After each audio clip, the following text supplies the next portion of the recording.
of my Back to Basics breakdown series. Today we're going to be looking at the squat.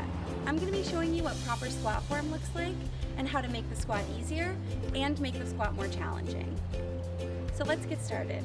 Let's take a look at what the squat should look like. From a head-on perspective, we want to make sure that our feet are about hip width apart. You can go a little bit wider, but you don't want to go too narrow. Feet should be pointing straight ahead or just slightly turned out. When you begin the squat, you want to make sure that your knees stay right above your ankles. You don't want them to cave in. You want to be pushing out with your inner thighs as you squeeze up to finish the squat. From the side, we want to make sure that our chest stays lifted as we go down into the squat. You don't want your chest to be facing the floor.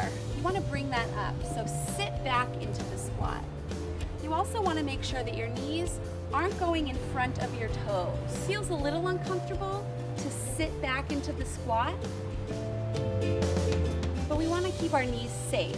So something to make it easier to sit back into the squat is to remember that the weight should be in your heels in this squat. So when you're squatting down, the weight is balanced directly in the midline of your body, and as you press up, you're pressing through your heels, so you should be able to lift your toes during the squat. The last piece of this puzzle is you want to make sure that your back is nice and straight. You don't want to squat with a rounded back. If you're engaging your core and keeping your chest lifted, you will naturally have a straight back. So the muscles that we're using during the squat are the quads, the hamstrings, and the glutes. When you're lowering into that squat, you're lowering using the front of your thighs, which are your quads. When you're pushing up through the squat, you're using your hamstrings and your glutes, which are on the back side of your leg. Now that we know what a proper squat looks like, let's talk about making the squat easier if doing an unassisted squat like this is too challenging for you.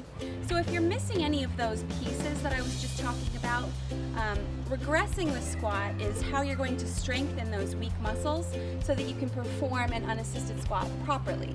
So I'm going to use a chair. Ta-da! So we're going to be using a chair to assist us with this squat. So when we're doing a squat, we want to make sure that we're getting low enough so that we're engaging the hamstrings and the glutes properly. But sometimes, if you're not strong enough to do a squat, it can be hard to get down low enough because you feel like you're going to fall, or if you're having a hard time keeping your weight in your heels and sitting back into that squat. Again, it's hard because you feel like you're going to fall down, which is understandable. Nobody wants to fall. So if you find that your knees are going above your toes or your chest is coming too far forward, in order to help you find that balance, grab a chair, and the very most basic squat is truly just sitting back onto that chair and standing back up. It's that easy. So once you've got that part, my next suggestion is to grab some weights and hold them either right in front of your chest or right at shoulder height. Make sure that you're pulling your shoulder blades back. So this will help get the weight right over the midline of your body and make sure that you're balanced properly.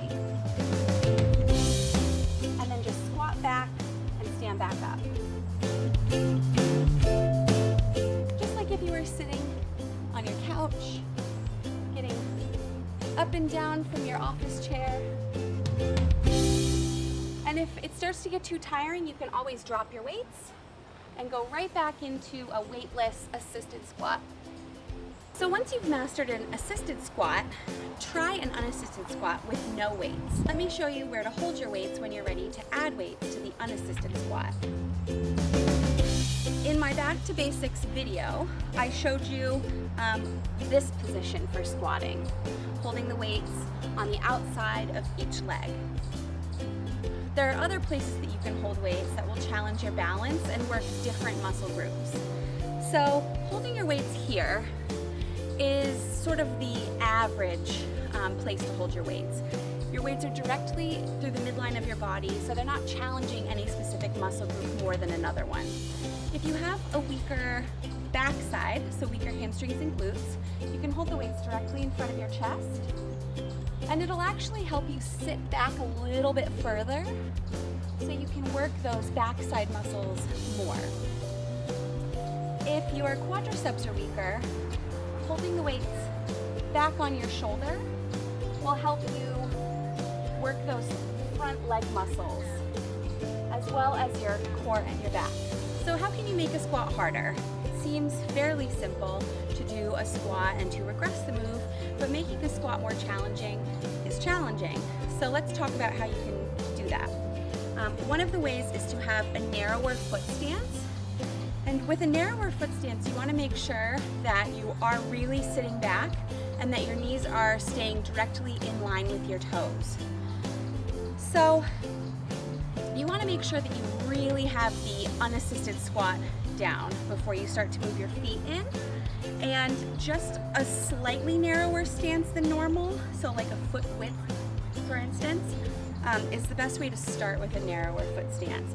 You don't want to go too close too soon. You want to make sure that you've really got the form down for this. So with a narrower foot stance, again, you're making sure that your knees aren't going over your toes. You're sitting back, keeping your weight in the heels, and doing as much as you can to keep that chest lifted and that core engaged. So feet together would obviously be the narrowest for a squat. And in this case, you want to make sure that your knees aren't pressing against each other. You still want to maintain a very slight space in between your knees. And then you could add weight to make that more challenging. Once you feel like you're ready, a pistol squat is the next step. I don't honestly know if I can perform this move, but we'll try it. So a pistol squat is just a single leg squat with your leg out in front. So the way to start is actually with weights versus without weights. And you can even do this move assisted. You could do this up against a chair if you really wanted. But you're gonna hold the weights out, leg out in front. You're gonna squat down and come right back up. I know I'm not getting very low. Ooh, so this definitely challenges the hamstrings and glutes.